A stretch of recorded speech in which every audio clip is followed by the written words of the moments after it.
르완다는 포기하는 게 맞습니다. 한국이 나선다고 달라질 건 없습니다. 해발 1500m 고산지대, 야간 냉기와 물을 집어삼키는 화산토, 벼를 키울 수 있는 환경이 아니었습니다. 옥스퍼드와 소르본의 천재들이 25년간 매달려도 해결하지 못한 식량난, 르완다는 세계 강대국에 도움을 요청했습니다. 우리 르완다의 국민들이 굶어 죽어가오. 제발 도와주시오. 국제 전문가들이 불가능 판정을 내렸고 모두가 고개를 돌렸습니다. 그런데 단 한 나라만 손을 들었습니다. 한국이었습니다. 전문가들이 비웃었습니다. 결국 포기할 거라고 했죠. 하지만 한국은 아무도 예상하지 못한 방법으로 그 불가능을 박살내버렸습니다. 받은 것을 돌려주러 왔다는 짧은 한마디로 전 세계를 울린 이 나라. 지금 그 이야기를 시작합니다. 영상을 시작하기 전에 구독, 좋아요 꾹 눌러주세요. 영상 제작에 큰 힘이 됩니다. 루안다를 포기하세요. 무거운 정적이 흘렀습니다. 1초, 2초, 3초. 그때였죠. 르완다 관료 하나가 자리를 박차고 일어났습니다. 의자가 뒤로 밀리며 바닥을 긁는 소리가 회의실 전체에 울렸죠. 32명의 시선이 일제히 저를 향했습니다. 당신 보고서 때문에 이 나라가 포기당하는 겁니다. 저는 그를 똑바로 봤습니다. 흔들리지 않았죠. 제 보고서 때문이 아닙니다. 상황이 그렇습니다. 당신이 상황을 압니까? 직접 두 눈으로 보고 나서 말하세요. 루완다에 와본 적이나 있습니까? 저는 대답하지 않았습니다. 대답할 필요가 없었죠. 2008년 봄이었습니다. 제네바 회의실. 창밖으로 레만 호수가 잔잔하게 빛나고 있었습니다. 하지만 그날 회의실 안의 공기는 그 호수와 달랐죠. 싸늘했습니다. 르완다는 오래된 내전으로 아프리카 최빈국 중 하나가 된 나라였습니다. 수십 년간 이어진 전쟁이 이 나라의 모든 것을 갉아먹었죠. 다행히 내전은 끝났습니다. 하지만 총성이 멈춘다고 굶주림이 멈추는 건 아니었습니다. 르완다 국민 대부분은 극심한 식량난에 하루하루를 간신히 살아가고 있었죠. 결국 르완다 정부는 서구 선진국들에게 손을 내밀었습니다. 우리 국민들이 힘들어하고 있습니다. 식량 문제를 해결할 방법을 제발 알려주십시오. 그렇게 유엔이 긴급회의를 소집한 겁니다. 테이블을 채운 건 세계가 인정한 전문가들이었습니다. 옥스퍼드 출신의 경제학자, 네덜란드의 수자원 전문가, 프랑스의 토양학자. 저마다 네로라 하는 사람들이었죠. 하지만 그날의 답은 회의가 시작되기도 전에 이미 정해져 있었습니다. 유엔 담당자가 스크린을 켰습니다. 숫자들이 쏟아졌죠. 식량 자급률 31%, 외부 원조 의존도 68%, 향후 3년간 연간 예상 부족분 23만 톤. 누군가 낮게 탄식을 쏟아냈습니다. 저는 아무 반응도 하지 않았죠. 이미 알고 있었으니까요. 저는 25년 동안 이 일을 해왔습니다. 세계은행에서 18년, 유엔 긴급대응팀에서 7년. 그 시간 동안 저는 단 한 번도 틀린 적이 없었습니다. 제가 불가능이라 쓴 보고서는 예외 없이 불가능으로 끝났죠. 키부라는 이름을 들었을 때 이미 알았습니다. 이 고도의 이 기후 조건. 아, 여긴 끝났구나. 누가 오든 불가능하다. 키부가 딱 그랬습니다. 해발 1500m 고산지대. 문제가 겹겹이 쌓여 있었죠. 첫째, 물 문제였습니다. 고원지대라 물길 자체를 만들기가 쉽지 않습니다. 힘겹게 물을 대도 화산토가 순식간에 흡수해버리죠. 논에 물이 고일 틈이 없습니다. 둘째, 기온 문제였습니다. 낮에는 따뜻하지만 해가 지면 기온이 급격히 떨어집니다. 고산지대 특유의 기후였죠. 벼는 밤 기온이 일정 수준 아래로 떨어지면 성장을 멈춥니다. 성장이 멈추면 결국 죽습니다. 이 두 가지만으로도 충분했습니다. 계산은 끝난 거였죠. 3시간이 넘는 토론이 이어졌습니다. 관계 시스템 개선안, 대체 작물 가능성, 외부 원조 확대 방안. 저는 끝까지 듣고만 있었습니다. 반론할 필요조차 없었죠. 아무리 훌륭한 방안을 내놓아도 근본 문제는 기후였으니까요. 기후는 설계도로 바꿀 수 없습니다. 마침내 제 차례가 왔습니다. 저는 자리에서 일어나지도 않았습니다. 앉은 채로 천천히 입을 열었죠. 결론부터 말씀드리겠습니다. 키부 지역에서의 벼농사는 불가능합니다. 밤 기온은 벼가 살 수 있는 한계 아래입니다. 물을 끌어와도 화산토가 전부 빨아들입니다. 이건 의견이 아닙니다. 저는 그냥 현실을 말한 것뿐이죠. 누군가 반론을 시도했습니다. 하지만 현지 농민들이 소규모 재배를 시도한 사례가 있지 않습니까? 저는 그를 바라봤습니다. 소규모 재배와 식량 안보는 다른 문제입니다. 지금 우리가 다루는 건 23만 톤이죠. 텃밭 이야기를 하는 자리가 아닙니다. 더 이상 반론이 없었습니다. 그리고 그때였죠. 회의실 구석에서 조용한 목소리가 들렸습니다. 르완다 정부 측 대표단. 나이든 관료였습니다. 양복은 낡았지만 눈빛은 흔들리지 않았죠. 그가 천천히 자리에서 일어섰습니다. 잠깐 한 가지만 여쭤봐도 되겠습니까? 저는 시계를 봤습니다. 회의는 이미 초과되어 있었죠. 간단히 말씀해 주십시오. 남자는 잠시 망설였습니다. 회의실 전체가 그를 바라봤죠. 그리고 그가 천천히 입을 열었습니다. 과거 우리처럼 가난했지만 스스로 일어선 나라가 있다고 들었습니다. 아시아의 한국에게 부탁해봅시다. 회의실이 다시 조용해졌습니다. 아까와는 전혀 다른 침묵이었죠. 한국. 저는 천천히 그를 바라봤습니다. 25년의 직관이 즉각 작동했습니다. 그리고 그 직관이 저에게 말하는 건 딱 하나였죠. 그들은 이 환경을 모릅니다. 한국이요? 아니, 거기서 뭘 할 수 있다는 겁니까? 그 나라가 아프리카 고산지대 농업을 알기나 합니까? 회의가 끝나고 복도에 남아있던 전문가들 사이에서 프랑스 토양학자가 고개를 저으며 말했습니다. 네덜란드 수자원 전문가도 팔짱을 끼며 거들었죠. 동남아시아 벼농사 방식 들고 오면 다 되는 줄 아는 모양인데 키부는 동남아시아가 아닙니다. 기온도 다르고 토질도 다르고 물 환경도 완전히 다르죠. 거기다 고산지대 특유의 야간 냉각까지. 경험 있는 전문가들도 이미 손을 든 곳입니다. 저는 그 대화를 들으면서 서류를 챙겼습니다. 굳이 끼어들 이유가 없었습니다. 틀린 말이 하나도 없었으니까요. 복도를 걸어 나오면서 저는 그 르완다 관료의 얼굴을 떠올렸습니다. 낡은 양복, 흔들리지 않던 눈빛, 그리고 그 목소리. 저는 고개를 저었습니다. 간절함이 데이터를 바꾼 적은 없었습니다. 회의 다음 날 아침이었습니다. 르완다 관료가 직접 한국농촌진흥청에 연락을 취했다는 소식이 들려왔습니다. 저는 그 얘기를 전해 들으면서 잠깐 손을 멈췄습니다. 하지만 저는 곧 다시 파일을 펼쳤습니다. 어차피 결과는 정해져 있었으니까요. 그런데 하루도 지나지 않아 답이 왔습니다. 우리 대한민국이 여러분들을 도와드리겠습니다. 저는 그 한 줄을 읽고 잠시 멍하니 앉아 있었습니다.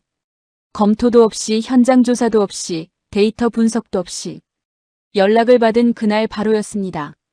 세계은행도 유엔도 어떤 선진국 기관도 이런 결정을 이렇게 빨리 내린 적이 없었습니다. 가장 먼저 현장 조건을 따지고 성공 가능성을 계산하고 예산과 인력을 검토하는 게 이 바닥의 상식입니다. 25년 동안 한 번도 예외를 본 적이 없었죠. 저는 파일을 덮었습니다. 감정으로 내린 결정이군. 그리고 감정으로 내린 결정이 냉정한 데이터를 이긴 경우를 저는 단 한 번도 본 적이 없었습니다. 그날 오후 유엔 담당자에게서 전화가 왔습니다. 토렌 씨, 한국이 수락했습니다. 이제 어떻게 흘러갈 거라고 보십니까? 저는 잠깐 생각하는 척했습니다. 결과는 처음부터 정해져 있습니다. 키부의 기온과 토양은 아무도 바꿀 수 없으니까요. 그래도 혹시 모르지 않겠습니까? 한국이 꽤 의욕적이라고 하던데요. 의욕이 밤 기온을 올려주진 않습니다. 전화가 끊겼습니다. 정적 속에서 시계 소리만 들렸습니다. 며칠 후 한국 농업 전문가팀이 르완다 키부로 출발했다는 보고가 올라왔습니다. 인원이 적지 않았습니다. 농업 전문가, 토양 분석가, 수자원 기술자까지 제법 갖춰서 떠났죠. 그 소식이 전해지자 국제농업 컨퍼런스에서 한 유럽 전문가가 저에게 직접 물어왔습니다. 토렌 씨는 어떻게 보십니까? 한국이 해낼 수 있을까요? 저는 천천히 커피잔을 내려놓았습니다. 불가능합니다. 문제는 기술이 아니라 기후입니다. 키부의 야간 기온과 화산토 조건은 의욕이 넘친다고 해서 바꿀 수 있는 게 아니죠. 그는 더 이상 묻지 않았습니다. 고개를 끄덕이며 자리를 떴죠. 그 자리에 있던 다른 전문가들도 마찬가지였습니다. 반론이 없었습니다. 그날 밤 저는 키부 기상 데이터를 다시 한번 펼쳤습니다. 야간 기온 수치, 화산토 흡수율, 연간 강수 패턴. 숫자들은 석 달 전과 한 글자도 달라진 게 없었습니다. 저는 그 숫자들을 천천히 훑으면서 생각했습니다. 현장이 바뀌지 않으면 결과도 바뀌지 않습니다. 그게 제가 25년 동안 배운 단 하나의 진실이었죠. 며칠 뒤 한국팀이 키부 현장에 도착했다는 보고가 올라왔습니다. 그런데 첫 번째 행동이 이상했습니다. 평지를 찾는 게 아니라 경사를 따라 올라가기 시작한 겁니다. 산비탈을 깎아가며 물 흐름을 분석하고 있다고 했습니다. 저는 파일을 덮으면서 생각했습니다. 성실한 사람들이군. 하지만 성실함이 화산토를 바꾸지는 않습니다. 결국 포기할 겁니다. 현장 보고서가 올라오기 시작한 건 한국팀이 키부에 도착하고 나서 2주가 지난 뒤였습니다. 저는 첫 보고서를 받아들었을 때 대수롭지 않게 펼쳤습니다. 어차피 예상 범위 안의 내용일 거라고 생각했죠. 초기 현장 조사, 토양 분석, 인프라 현황 파악.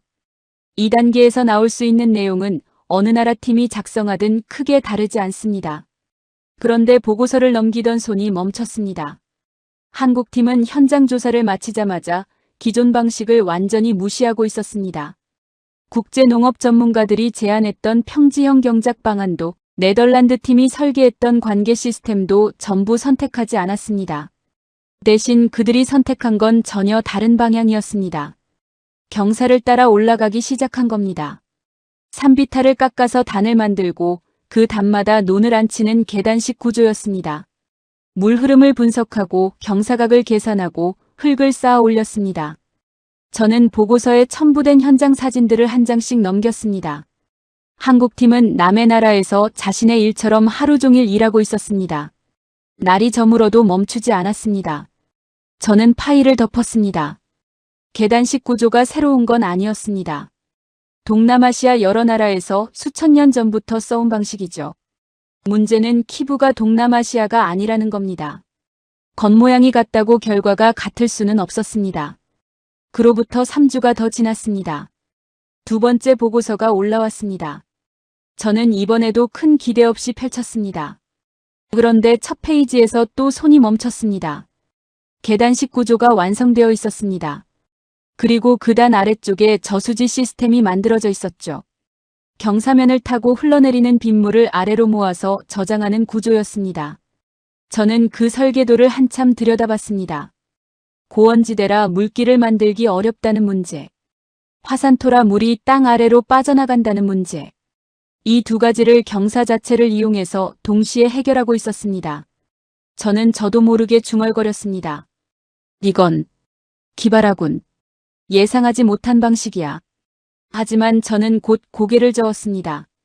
구조가 영리하다고 해서 결과가 달라지는 건 아닙니다. 근본 문제는 여전히 남아 있었습니다. 야간 기온이었습니다. 물을 확보한다고 해도 밤마다 기온이 떨어지면 벼는 버티지 못합니다. 그건 어떤 설계로도 해결할 수 없는 문제였죠. 세 번째 보고서가 도착한 건 그로부터 열흘 뒤였습니다. 저는 보고서를 펼치다가 첨부된 사진 한 장에서 눈이 멈췄습니다. 논에서 싹이 올라오고 있었습니다. 저는 사진을 한참 들여다봤습니다. 작은 싹이었습니다. 아직 손가락 한마디도 안 되는 높이였죠. 하지만 분명히 싹이 올라오고 있었습니다. 저는 즉시 기상 데이터를 확인했습니다. 해당 기간 키부의 야간 기온이 눈에 들어왔습니다. 숫자가 제 예상 범위 아래였습니다. 저는 보고서를 다시 펼쳤습니다. 파종 시기, 품종, 재배 방식.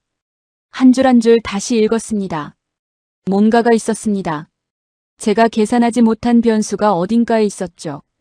하지만 그게 무엇인지 아직 찾을 수 없었습니다. 저는 모니터링 팀에 연락했습니다. 현장 상황 추가 보고 요청합니다. 특히 야간 기온 대응 방식을 중점적으로 확인해 주십시오. 보고는 사흘 뒤에 왔습니다. 내용은 짧았습니다. 특이사항 없음. 기존 방식대로 진행 중. 저는 그 한 줄을 읽고 한동안 앉아 있었습니다.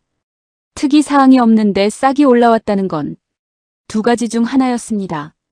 보고가 부정확하거나 아니면 제 계산이 틀렸거나. 저는 파일을 덮으면서 생각했습니다. 아직 판단하기 이릅니다. 싹이 올라왔다고 수확이 되는 건 아닙니다. 근본 문제는 여전히 해결되지 않았습니다. 야간 냉해가 본격화되는 시기가 되면 결과는 달라질 겁니다. 하지만 그날 밤 저는 오랜만에 키부 파일을 쉽게 덮지 못했습니다. 좋은 소식은 오래가지 않았습니다.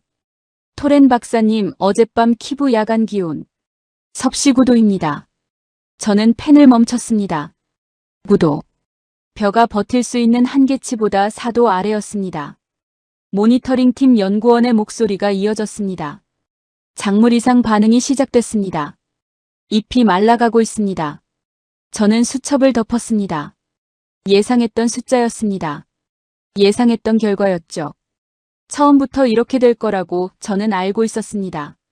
보고서가 올라온 건 그날 오후였습니다. 저는 첨부된 사진을 한 장씩 넘겼습니다. 며칠 전까지만 해도 푸르게 올라오던 싹들이었습니다. 그런데 지금은 달랐습니다. 잎 끝이 노랗게 변해 있었고 일부는 이미 갈색이었죠. 벼가 죽어가고 있었습니다. 저는 사진을 마저 넘겼습니다. 구역이 바뀌어도 마찬가지였습니다. 논 전체가 죽어가고 있었습니다. 저는 사진을 덮고 기상 데이터를 다시 확인했습니다. 낮 기온은 문제가 없었습니다. 문제는 밤이었습니다. 해가 지면서 고산지대 특유의 냉각이 시작됐고 기온이 예상보다 훨씬 빠르게 내려가고 있었습니다. 제가 처음 보고서에 경고했던 그 숫자. 키부의 야간 기온은 정확히 그 온도 아래로 떨어지고 있었습니다. 예측이 맞아 떨어지자 저는 오히려 마음이 편해지는 걸 느꼈습니다. 25년 동안 이 일을 해오면서 저는 늘 이런 순간을 봐왔습니다. 희망처럼 보이던 것들이 현실 앞에서 무너지는 순간. 그리고 그 무너짐이 제 계산이 옳았다는 걸 다시 한번 확인해주는 순간이었죠. 처음부터 불가능한 일이었습니다. 다시 열흘 뒤 보고서는 짧았습니다. 대부분 구역 전멸. 현장 작업 중단 논의 중. 저는 그 한 줄을 읽고 한동안 앉아 있었습니다. 전멸. 단 한 단어였습니다.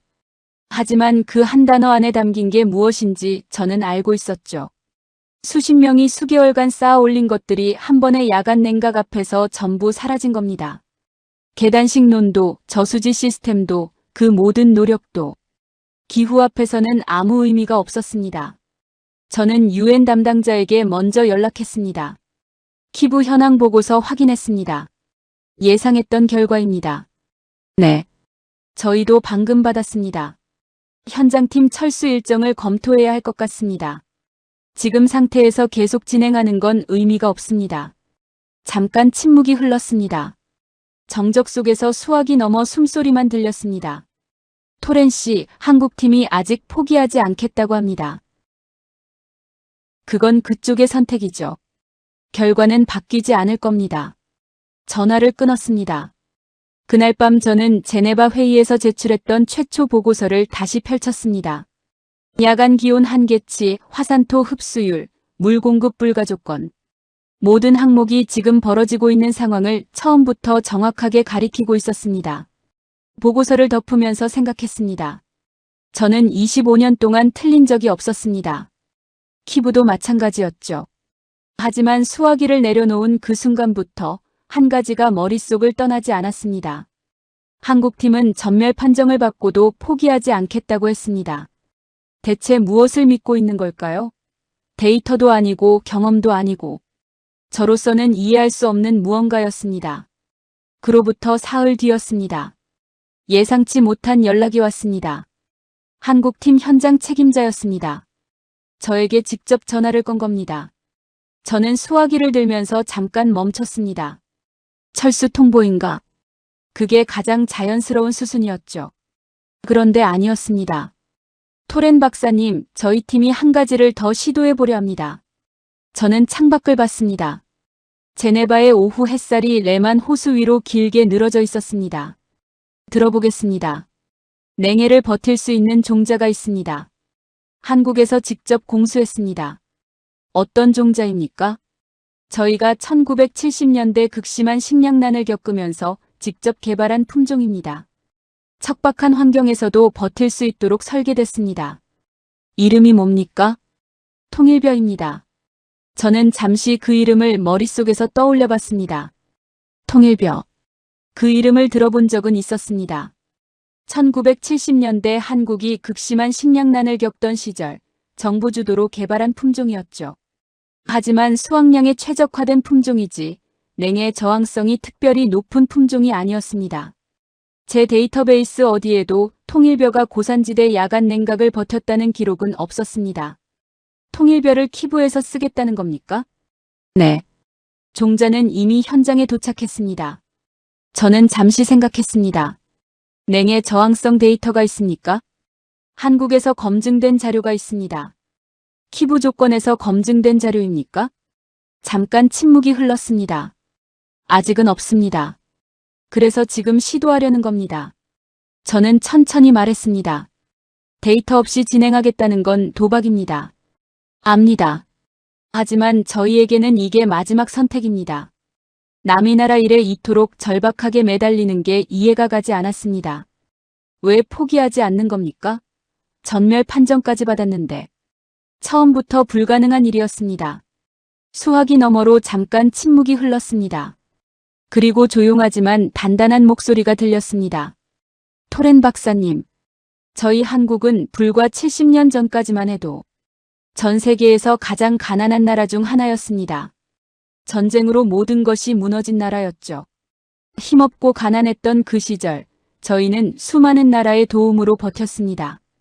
도움을 받아본 저희들은 그 절실함을 알기에 르완다를 포기할 수 없습니다. 그때 우리도 누군가의 도움이 없었다면 지금의 한국도 없었을 겁니다. 저는 아무 말도 할 수 없었습니다. 토렌 박사님, 지금 키부의 아이들이 굶고 있습니다. 1%의 가능성이 남아있는 이상 포기할 수 없습니다. 전화가 끊겼습니다. 저는 한동안 말을 잃었습니다. 받은 것을 나눈다. 말로는 쉽습니다. 하지만 전멸 판정을 받은 땅에서 검증되지 않은 씨앗을 들고 포기하지 않는 것. 그건 계산으로 나오는 행동이 아니었습니다. 70년 전 한국이 가장 어두웠던 그 시절, 세계는 한국을 포기하지 않았습니다. 총을 들고 온 군인도 있었고 식량을 들고 온 나라도 있었습니다. 한국은 그 손들 위에서 다시 일어섰죠. 한국은 그 빚을 기억하고 있었습니다. 그래서 지금 르완다에서 포기하지 않는 겁니다. 세계가 한국에 했던 것을 이제 한국이 르완다에 돌려주고 있었습니다. 저는 25년 동안 틀린 적이 없었습니다. 하지만 그날 밤 처음으로 제 계산이 틀렸으면 좋겠다고 생각했습니다. 통일벼 파종 후 3주가 지난 어느 아침이었습니다. 저는 평소처럼 책상에 앉아 키부 기상 데이터를 확인하고 있었습니다. 야간 기온이 또 떨어졌습니다. 영상 8도. 제가 처음 보고서에 경고했던 그 한계치 아래였습니다. 저는 모니터를 끄려다 멈췄습니다. 보고서가 올라와 있었습니다. 저는 천천히 파일을 열었습니다. 어차피 결과는 알고 있었습니다. 이 기온에서 버틸 수 있는 품종은 없었죠. 그렇게 생각하면서 첫 페이지를 넘겼습니다. 손이 멈췄습니다. 통일벼 전 구역 생존 확인. 성장 지속 중. 저는 그 문장을 다시 읽었습니다. 그리고 또 읽었습니다. 숫자를 확인했습니다. 기상 데이터를 다시 펼쳤습니다. 야간 기온, 화산토 흡수율, 냉해 한계치. 모든 숫자가 불가능을 가리키고 있었습니다. 그런데 보고서는 생존이라고 적혀 있었습니다. 저는 한동안 두 화면을 번갈아 봤습니다. 이건 설명이 안 됩니다. 일주일 뒤 보고서가 또 올라왔습니다. 저는 이번엔 망설임 없이 바로 펼쳤습니다. 그리고 숫자 앞에서 멈췄습니다. 성장 속도가 예상치를 넘어서고 있었습니다. 야간 냉각이 반복되는 환경에서도 멈추지 않았죠. 다른 품종들이 전멸했던 바로 그 땅에서 통일벼만 계속 자라고 있었습니다. 저는 자리에서 일어나 창가로 걸어갔습니다. 제네바의 아침 햇살이 레만 호수 위로 퍼지고 있었습니다. 저는 그 풍경을 보면서 속으로 계속 같은 질문을 던지고 있었습니다. 내가 무엇을 놓쳤을까? 대체 무엇을? 25년 동안 이 일을 해오면서 제 모델이 이렇게 크게 벗어난 적이 없었습니다. 기후 조건도 맞고 토양 분석도 맞고 냉해 한계치도 맞습니다. 모든 데이터가 불가능을 가리키고 있는데 현실은 다른 방향으로 가고 있었습니다. 제 계산 어딘가에 구멍이 있었습니다. 하지만 그게 어디인지 아직 보이지 않았습니다. 저는 현장 방문을 결정했습니다. 데이터로 설명이 안 된다면 직접 봐야 했습니다. 키부에 도착한 건 사흘 뒤였습니다. 농촌진흥청 파견팀장 김상호 씨가 마중을 나왔습니다. 우리는 말없이 논 쪽으로 걸어갔습니다. 고산지대 특유의 차가운 공기가 얼굴을 스쳤죠. 저는 걸으면서 마음속으로 준비를 했습니다. 사진과 현실은 다를 수 있습니다. 보고서가 과장됐을 수도 있습니다. 직접 봐야 합니다. 그리고 눈이 보이기 시작했습니다. 저는 걸음을 멈췄습니다. 아무 말도 나오지 않았습니다. 눈앞에 펼쳐진 논이 살아있었습니다. 사진이 아니라 실제로. 푸른 벼들이 바람에 천천히 흔들리고 있었습니다. 불과 몇 주 전 저는 이 땅에 전멸 판정을 내렸습니다. 그 땅이었습니다. 김상호 팀장이 조용히 말했습니다. 어떻습니까, 토렌 박사님? 저는 대답하지 않았습니다. 아니, 못했습니다. 한동안 그 풍경을 바라봤습니다. 벼가 흔들렸습니다. 바람이 불었습니다. 저는 천천히 논 쪽으로 걸어갔습니다. 벼 한 포기 앞에 쭈그려 앉았습니다. 손으로 잎을 만져봤습니다. 살아있었습니다. 분명히. 저는 오랫동안 그 자리에 앉아 있었습니다. 데이터가 틀렸습니다. 제 모델이 틀렸습니다. 하지만 그보다 더 깊은 곳에서 제가 놓친 무언가가 있다는 느낌이 들었습니다. 통일벼의 냉해 저항성만으로는 설명이 되지 않았습니다. 이건 씨앗의 문제가 아니었습니다. 씨앗을 들고 온 사람들의 문제였습니다. 저는 그들이 왜 포기하지 않았는지 이제야 조금씩 보이기 시작했습니다. 수확이 시작됐다는 연락이 온 건 이른 아침이었습니다. 저는 그 소식을 듣고 잠시 아무 말도 하지 못했습니다. 수확. 그 단어가 현실로 느껴지지 않았죠. 불과 2달 전 저는 이 땅에 전멸 판정을 내렸습니다.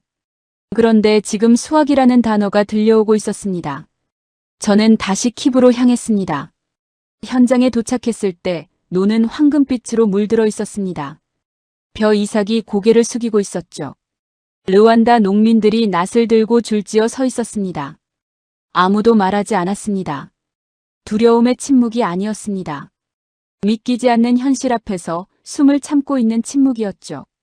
김상호 팀장이 제 옆에 섰습니다. 그도 아무 말이 없었습니다. 첫 번째 낫이 내려쳤습니다.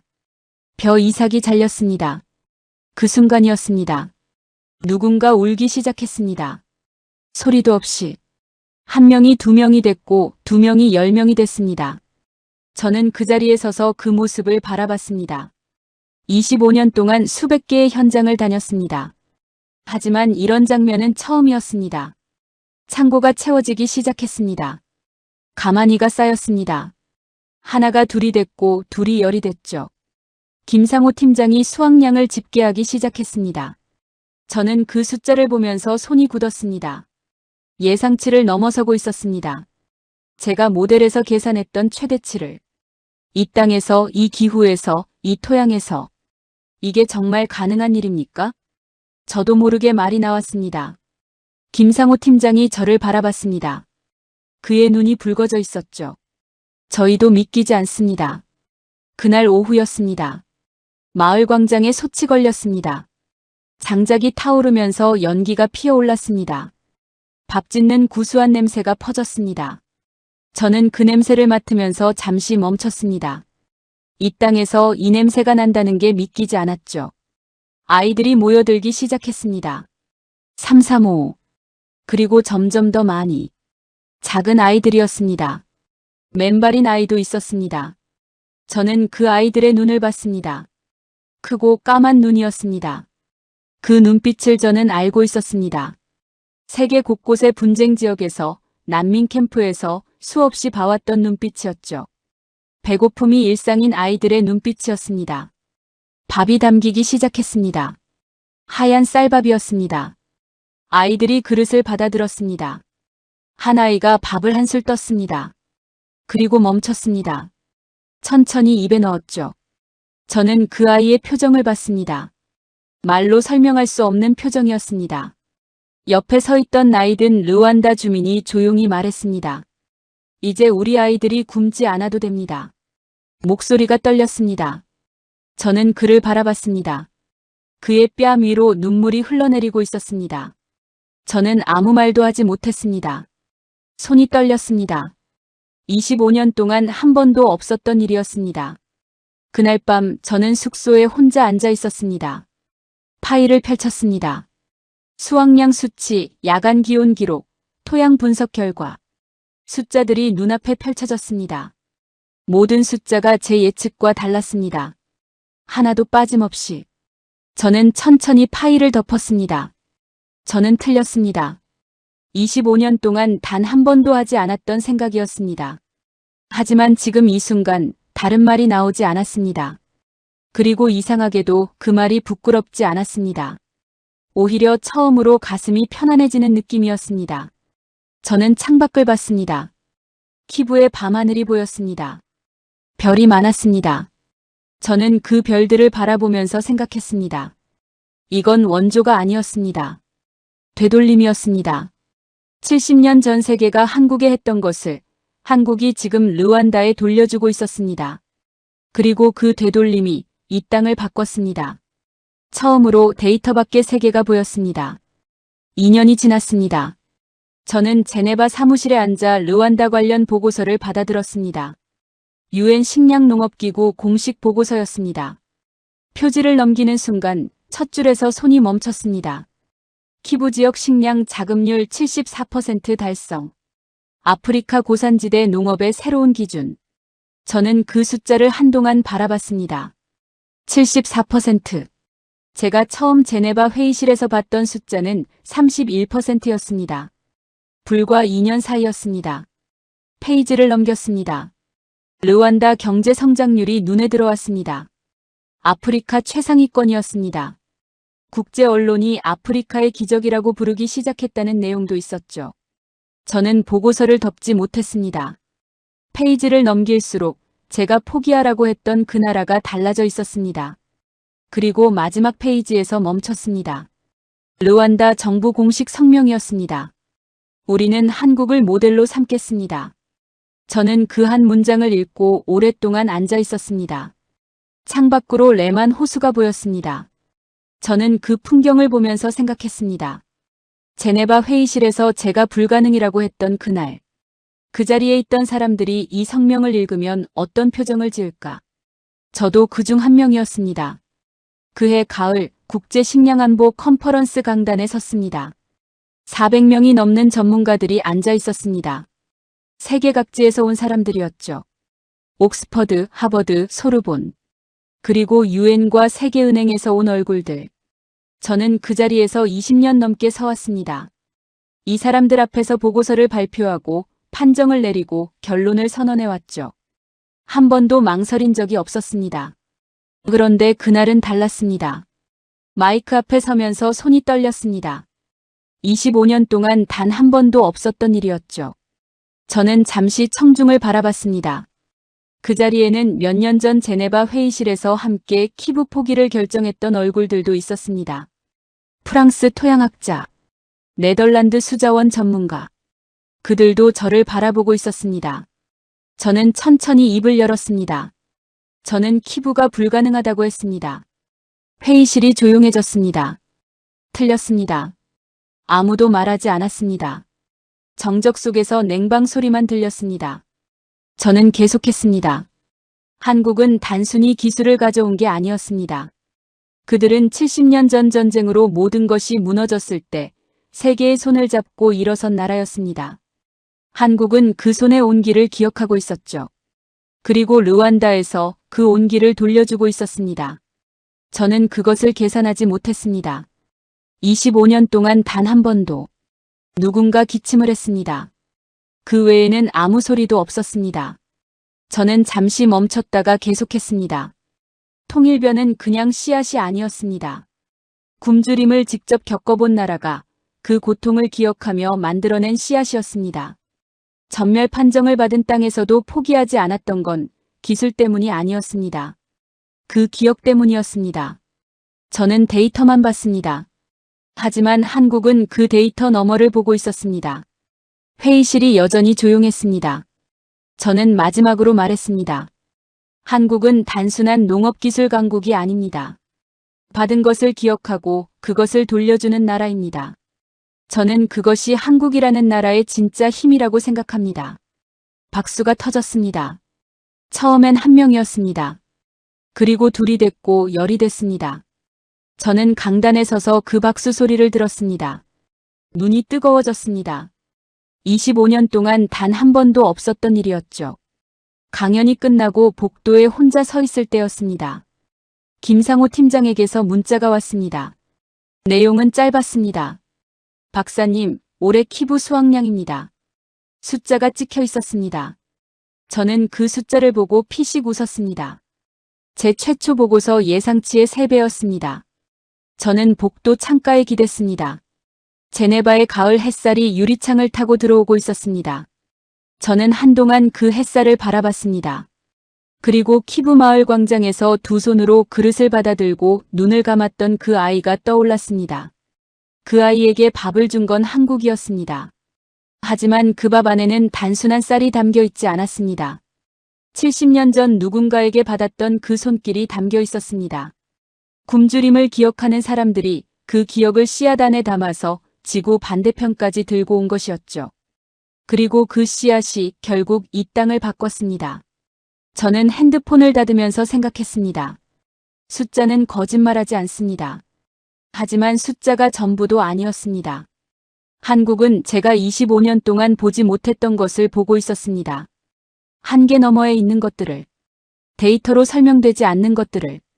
한국은 더 이상 도움을 받는 나라가 아니었습니다. 다른 나라를 살리는 나라였습니다.